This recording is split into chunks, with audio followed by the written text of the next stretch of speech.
Welcome to the SEO Nerd Podcast. I'm your host, Michael Friedberg, and today we have a digital marketing luminary with us. She's the CEO, president, and founder of TSQ Marketing, Inc., also known as the SEO Queen, Zhe L. Zhe and her transnational team lead with search engine optimization, helping businesses get more clients and revenue without traditional advertising. With an MIT degree and over 20 years of successful business development, she is a sought-after partner delivering tangible results for her clients. The SEO Queen's impact is astounding, driving over $80 million in revenue, 100 million search engine impressions, and over 10 million podcast downloads and streams. Under Zhe's leadership, they've touched over 3,000 business owners, built 2 mobile apps, launched 20 websites, and achieved 1 million Google Page 1 rankings.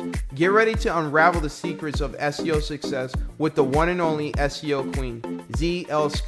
So, I have a confession. This is not my first time interviewing the SEO Queen. I actually have a podcast with her from 3 years ago that is still unedited on my laptop that I will get edited and published soon in future episodes. For now, let's dive in. My name is Zhe Scott, and I am known as the SEO Queen. The SEO Queen helps brands and companies get more customers, clients, and revenue without paying for expensive ad campaigns. I launched this brand in 2017, and I am honored and happy and very glad to be here because I was wondering, Mike, where was my interview? And so I'm glad we're getting together now. Oh, that's a little bit of a mistake on my part. So the interview is on my old laptop.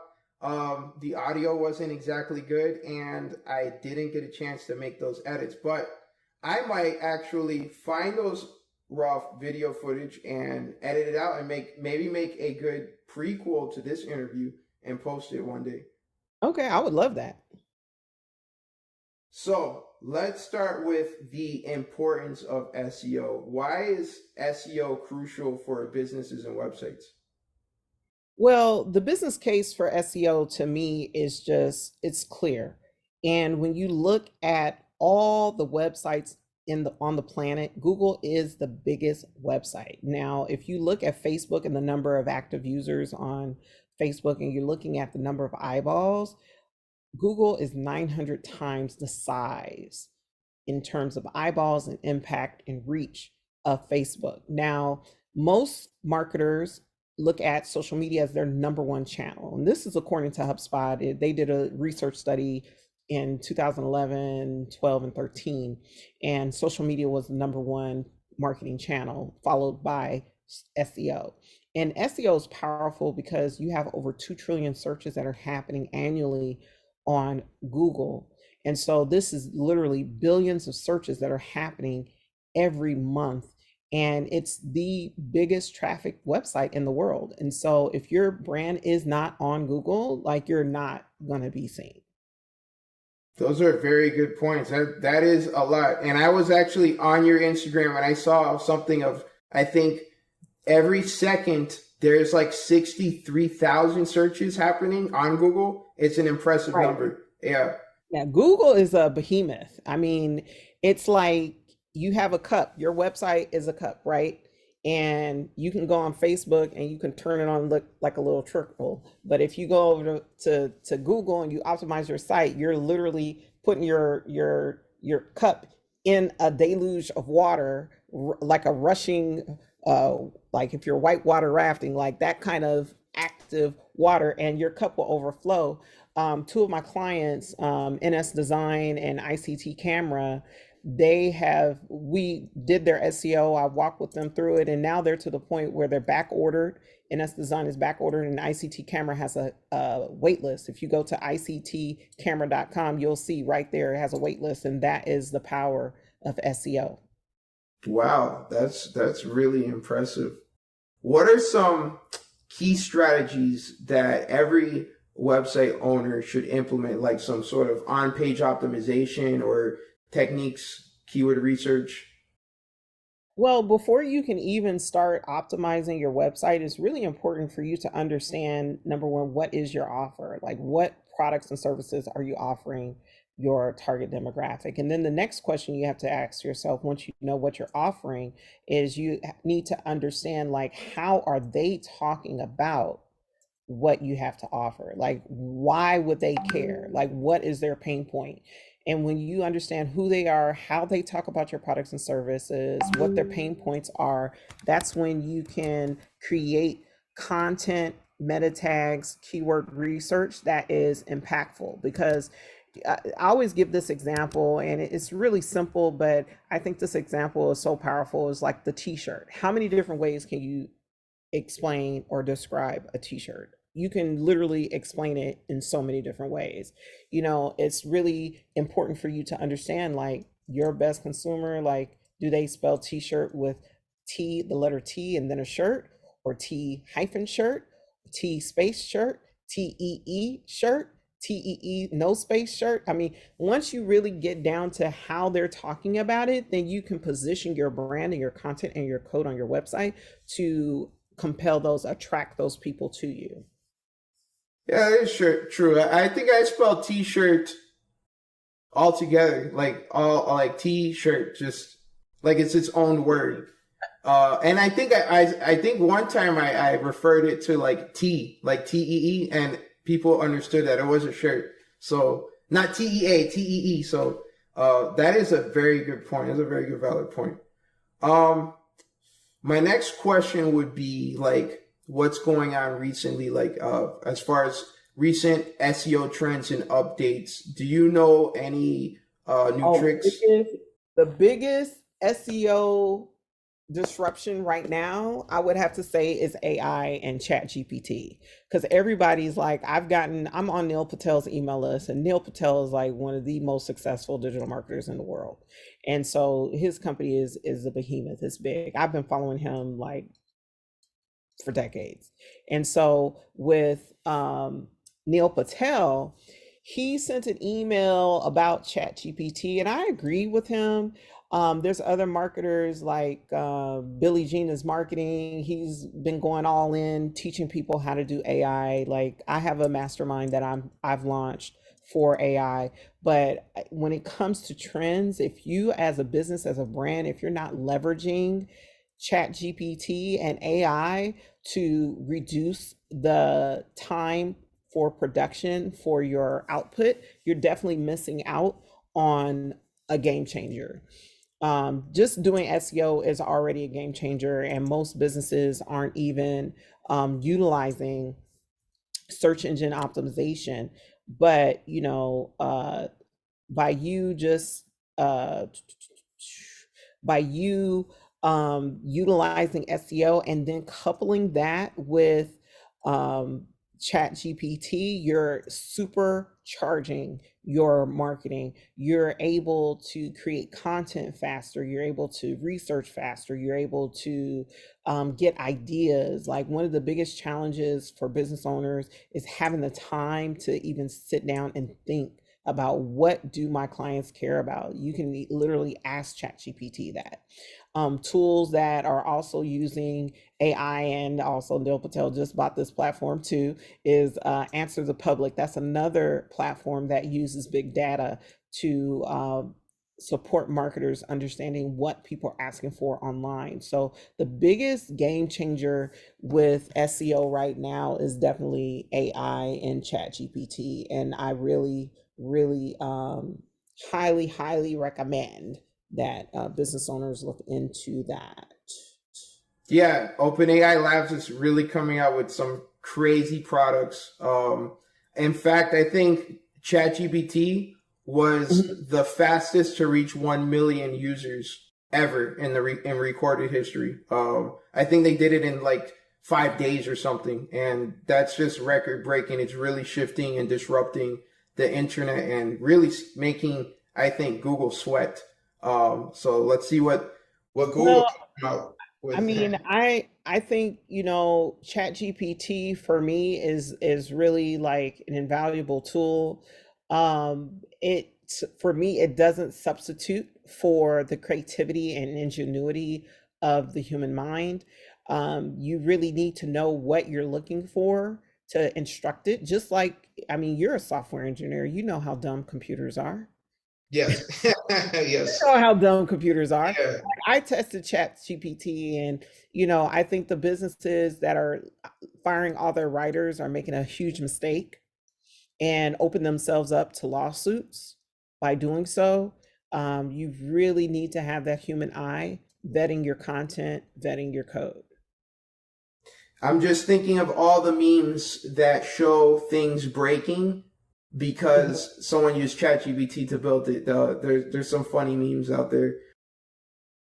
I mean, there's literally like, uh, first of all, ChatGPT is not connected to the internet, so it does not get in real time changes in data research. I mean, it's a sandbox essentially that is has big data in it that you can tap into it with other benefits, but you literally have to um, know what you want it to do and how you want it to do it in order to get the results that you want. Like, I had it write a press release for me, and I kid you not, I can't even use it because it was just too vague. That is true. I did see recently some job postings for someone to find the best input for ChatGPT, and believe it or not, it was a six-figure job. Oh, I believe Just to it because just to search ChatGPT. yeah, I mean, this is the thing that Dr. John Aiden, he's going to be on the stage at the Reach More Clients Power Conference with me on July 22nd.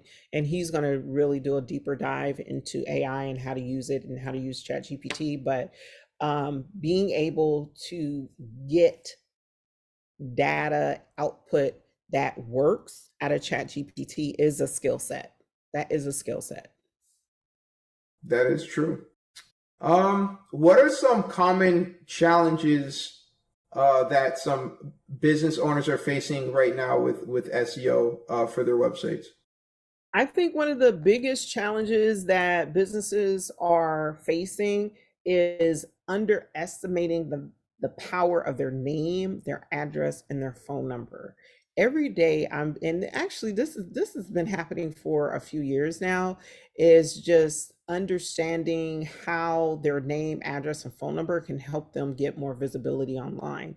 And this is what is, your citations are super, super important, and it's really important for people to get those citations organized and on point. And so that's one thing that I think is underestimated.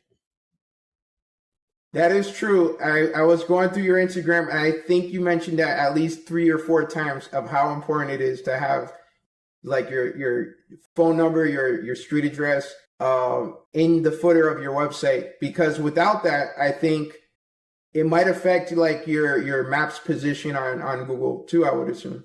Oh, absolutely. It absolutely will affect it. And I can tell you, like, I practice what I preach.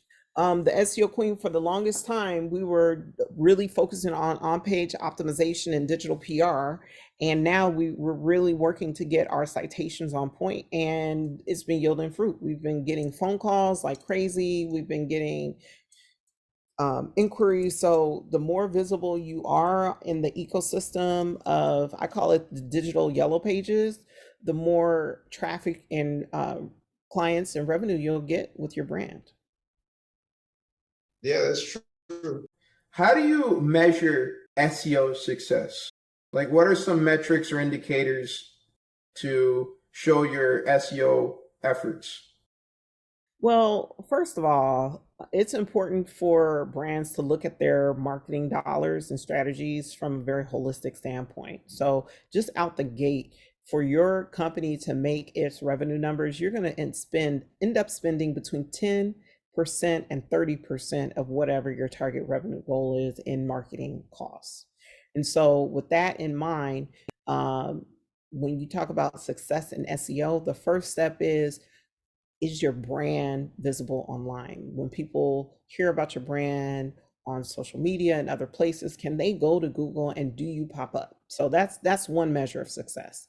Number two is for your non-branded keywords, are you getting traffic from your non-branded keywords at all? Are you getting impressions? Are you getting clicks? And the way you know this is through having your Google Search Console. And then finally, are you getting leads? Do you have the leads? Are you getting the sales? Is the revenue manifesting? Is the revenue adding up? It's like when you, I think, I don't know what percentage of businesses make less than $100,000 a year, but if your business is making more than $100,000 a year, then you're definitely in the upper echelon of successful businesses. And now what you have to do is build on that success. And how you build on that is by engaging more marketing channels and acquiring more clients quickly, so you make more revenue and just serving more people. Those are very good, strong points about that. I actually didn't know stuff about that myself, and I've been in the SEO space for probably like 11 years now, and you covered some very good points. What do you think about the future of SEO? You already talked about it a little bit about AI and Chat GPT. How do you feel like this is going to affect content creation, and what do you think Google might do as a response? Well, I think integrity is a hot commodity now. And I think as AI continues to grow and flourish, integrity and consistency are the keys. And what's going to end up happening in the marketplace, people who utilize these tools without integrity to make a quick buck, they are going to flame out. And those who are consistent and build slowly but surely, those are going to be the winners. Yeah, that's a good point. Yeah, I think Google has roughly probably over 2,000 engineers, more than that. In fact, just a side note, I actually interviewed with Google for an engineering position, and one of the interviewers was telling me that one of the cities in California, they have an entire campus of buildings full of engineers. So like they'll probably find a way to determine if content was created from ChatGPT. It might be hard now, but they will find a way. So what the SEO Queen is saying is probably very true. Yeah, I mean, we're already in our processes internally at the SEO Queen. We're already integrating we have a new standard operating procedure to ensure that all of our content is in fact human generated. Any detector that you run it through, it'll be human generated content. So this is something that we're very aware of. And yeah, I went back and forth. Dr. John, he's going to be talking at the Reach More Clients Power Conference. And he and we argued about this for about 2 weeks. And I was of the opinion, I was like, oh, it's the AI content versus human generated, there's not a big difference. And few things transpired with my clients. And then I was like, okay, now it's time to implement a whole new operating procedure to prevent this from happening. And so this is why I highly recommend, like, do not fire your writers. Like, if you have writers and you're trying to cut costs, cutting your writers, that's not the way to do it. What you need to do is don't eliminate your writers. You may be able to reduce how many you have, but let them use Chat GPT and just implement the standard operating procedures to make sure that that content is verified unique, verified factually correct. It needs to be factually correct, unique, and relevant to the readers. So if you can do those three things, you should be fine.